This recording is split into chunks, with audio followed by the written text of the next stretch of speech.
হুম, এটা কি ডিম নাকি? হ্যাঁ, এই ডিম।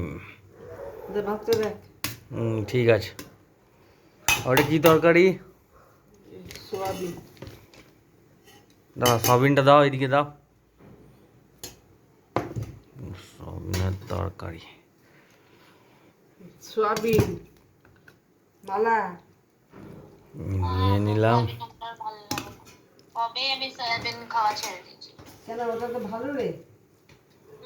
হ্যাঁ ভালো, কিন্তু আমার ভালো লাগছে না আর। আর ভালো লাগছে না তেল খাই না। তো? সেই তোদের তো আবার কেউ খাই না, তো কি করবো? হ্যাঁ সেটাই, তো কি করবো, হুম, খাবার নিতে তো খাবো। আলু পোস্তটা বেশ ভালো হয়েছে তো। হুম। আলু পোস্ত পেঁয়াজ দিয়ে করলে ভালো হয়। আমি আলু পোস্ত পেঁয়াজ দিয়ে করি। আর তুই মালা কি দিয়ে করিস? এমনি করি, পেঁয়াজ দিয়ে কখনো কখনো করি। ডিমটা ভালোই লাগছে।